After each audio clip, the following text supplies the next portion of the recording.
McKinney farmer's case. This case was a long mystery that lasted over 3 decades until her identification in 2018. Tina, initially found as an unidentified deceased woman in 1985. Then, her fingerprints were linked to a missing person from Indiana in September 2018, approximately 30 years later. This led to the revelation that she might be connected to the red-headed murders, a series of unsolved homicides in southern states from 1978 to 1987. Each of the cases shared unsettling features such as female, red-headed, freckled, found along interstate or major highway, shocked or have signs of strangulation, and body unidentifiable. This which suggested the possibility of a serial murderer preying on weaker victims. Despite her identification, uncertainty lingered.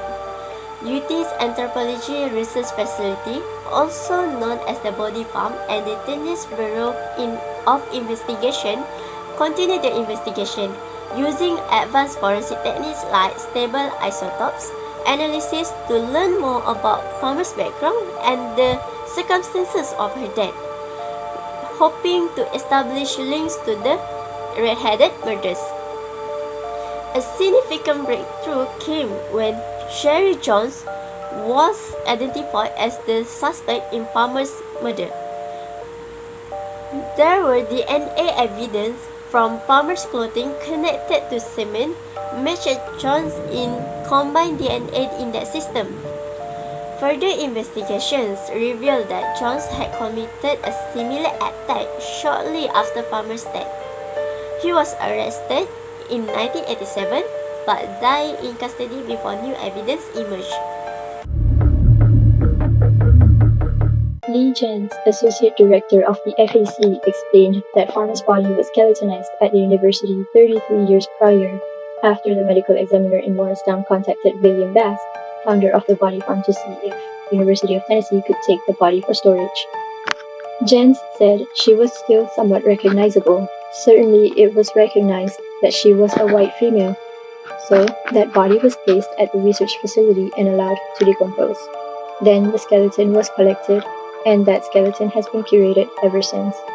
According to Jens, the reason why the body had gone so long without being identified was because of a lack of resources at the time. However, when the Tennessee Bureau of Investigation agent saw the description of a missing person on a blog that looked familiar, that agent then tracked it back that way. Since Doe's body was still in a good enough shape, her fingerprints were able to be matched with that of Farmer, who already had her fingerprints on record following an arrest made in Marion County in 1983. Autopsy also determined that homicide by strangulation was the cause of death of Jane Doe, or now known as Tina Farmer.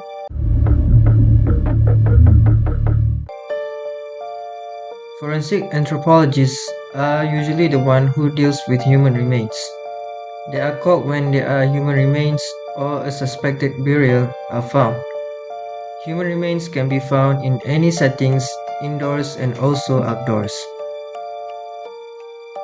So, what are the information that can be found from analyzing human remains?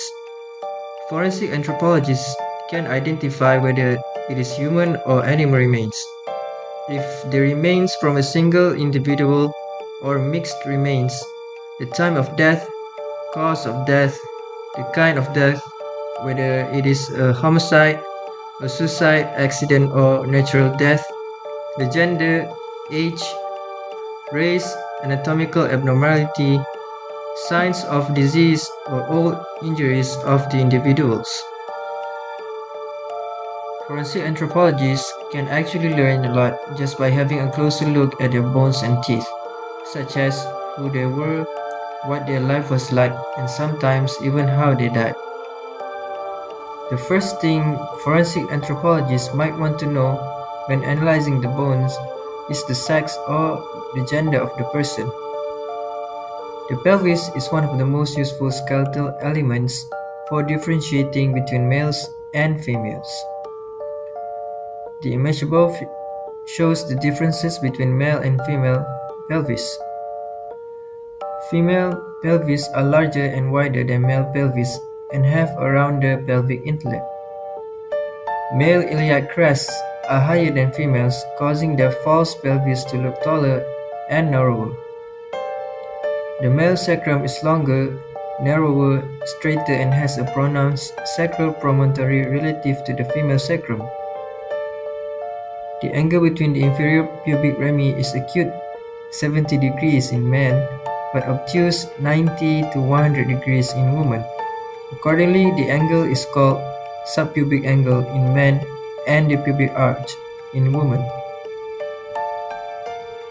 Next, forensic anthropologists can determine the range age of the person. The teeth are very useful for determining the age of a child. The stages at which different teeth erupt from the gums are well known and can be used to tell a child's age to the year. But once all the adult teeth are fully developed, age is harder to determine. Adult teeth are worn down by chewing, and sometimes the amount a skeleton's teeth are worn down can be used to estimate age. However, factors like a rough diet can mean an inaccurate age estimate.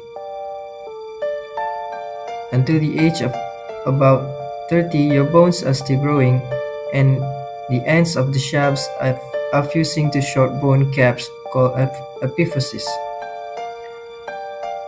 This is the X-ray of a child showing unfused leg bones near the ankle. Different epiphyses fuse at different stages of growth, so by looking at this, an accurate age can be determined. Forensic anthropologists can also determine the disease from an individual by looking at the anatomical abnormality of the bones. Skeletons across the ages display degenerative bone changes associated with age and wear. Forensic anthropologists may find signs of diseases such as osteoarthritis, rheumatoid arthritis, gout, and diffuse idiopathic skeletal hyperostosis. This image shows spine showing signs of fusing as a result of diffuse idiopathic skeletal hyperostosis. This disease is when the ligaments of the spine become bone and fuse together.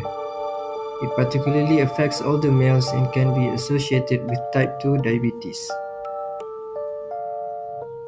Forensic anthropologists can also determine how an individual died from looking at the signs of trauma on the skeleton. There are three types of trauma on the skeleton, which are fractures, sharp force trauma, and blunt force trauma. Fractures is the result from stresses on the bone, causing them to crack and break. Sharp force trauma is when a sharp object comes into contact with the bone, such as a blade or cut glass. While blunt force trauma is caused by impact from a blunt object. When trauma occurs before death, healing can be seen around the edges of the wound.